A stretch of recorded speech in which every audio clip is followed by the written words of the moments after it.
Hi ಎಲ್ರಿಗೂ ನಮಸ್ಕಾರ. Welcome to my mini blog. ಈ ಒಂದು ಬ್ಲಾಗ್ ಬಂದು ಗುರುವಾರ ದಿನದ ಬ್ಲಾಗ್ ಆಗಿರುತ್ತೆ. ಗುರುವಾರ ದಿನ ನಾನು ವಾರನ ಮಾಡೋದು. ಪೂಜೆ ಸಾಮಗ್ರಿಗಳನ್ನೆಲ್ಲನೂ ಕೂಡ ವಾಶ್ ಮಾಡೋದಕ್ಕೆ ಏನ್ಬಿಟ್ಟು ಎತ್ತಿಡ್ತಾ ಇದೆ. ಪೂಜೆ ರೂಮ್ ಎಲ್ಲ ಕ್ಲೀನ್ ಮಾಡ್ತಿದ್ದೆ. ನಿಮಗೆ ಗೊತ್ತೇ ಇರುತ್ತೆ ನಾನು ಕೋಲ್ಗೇಟ್ ಪೌಡರ್ನ ಯೂಸ್ ಮಾಡಿ ಪೂಜಾ ಸಾಮಗ್ರಿಗಳನ್ನ ನಾನು ವಾಶ್ ಮಾಡ್ಕೊಂತೀನಿ ಅನ್ನೋದು. ಲಾಸ್ಟ್ ಒಂದು ಬ್ಲಾಗ್ ಅಲ್ಲೂ ಕೂಡ ನಾನು ಅಪ್ಲೋಡ್ ಮಾಡಿದೆ. ಬೆಳ್ಳಿ ಪೂಜಾ ಸಾಮಗ್ರಿಗಳು ತುಂಬಾ ಚೆನ್ನಾಗಿ ಕ್ಲೀನ್ ಆಗುತ್ತೆ ಕೋಲ್ಗೇಟ್ ಪೌಡರ್ ನಲ್ಲಿ. ಸೊ ತುಂಬಾನೇ ವ್ಯೂಸ್ ಬಂದಿತ್ತು, ಹಾಗೆ ತುಂಬಾ ಜನ ಲೈಕ್ಸ್ ಕೂಡ ಕೊಟ್ಟಿದ್ರಿ. ಈ ಒಂದು ಪ್ರೀತಿಗೆ ನಾನು ಯಾವಾಗ್ಲೂ ನಿಮ್ಗೆ ಆಭಾರಿ ಆಗಿರ್ತೀನಿ ಅಂತ ಹೇಳೋದಕ್ಕೆ ಇಷ್ಟಪಡ್ತೀನಿ. ತುಂಬಾನೇ ಧನ್ಯವಾದಗಳು ಅಂತ ಕೂಡ ಹೇಳೋದಕ್ಕೆ ಇಷ್ಟಪಡ್ತೀನಿ.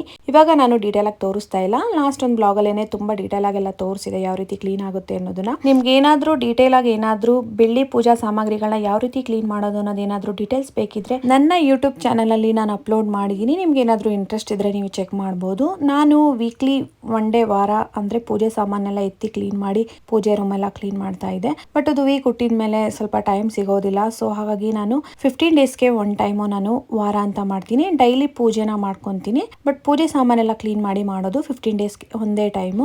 ಗುರುವಾರ ಏನಕ್ಕಪ್ಪ ವಾರ ಮಾಡ್ತೀನಿ ಅಂದ್ರೆ ನಮ್ಮತ್ತೆ ಸಾಯಿಬಾಬಾನ ತುಂಬಾನೇ ನಂಬ್ತಾ ಇದ್ರು. ಸೊ ಹಾಗಾಗಿ ಅವರು ಗುರುವಾರ ವಾರನ ಮಾಡ್ತಾ ಇದ್ರು. ಸೊ ನಾನು ಕೂಡ ಅದೇ ರೀತಿನೇ ಕಂಟಿನ್ಯೂ ಮಾಡ್ಕೊಂಡ್ ಬಂದೆ ಡೆಲ್ಲಿಲಿ ಇದ್ದಾಗ್ಲಿಂದನು. ಆಮೇಲೆ ನಾನು ರಾಘವೇಂದ್ರ ಸ್ವಾಮಿ ಮತ್ತೆ ಸಾಯಿಬಾಬಾ ಎರಡೂ ದೇವ್ರಿಗೂ ಕೂಡ ಒಂದೇ ದಿನ ವಾರ ಅಲ್ಲ, ಸೊ ಎರಡು ಆಗುತ್ತೆ ಅಂದ್ಬಿಟ್ಟು ಕಂಟಿನ್ಯೂ ಮಾಡಿದೆ. ರಾಘವೇಂದ್ರ ಸ್ವಾಮಿ ಫೋಟೋ ಇಟ್ಟಿಲ್ಲ ನಾನು, ಮಂತ್ರಾಲಯ ಹೋದ್ರೆ ಅಲ್ಲಿಂದನೇ ತಂದು ಇಡಬೇಕು ಅನ್ನೋ ಆಸೆ ಇದೆ. ಸೊ ಹಾಗಾಗಿ ಈ ಒಂದು ಬ್ಲಾಗ್ ಇದಾಗಿತ್ತು. Thank you.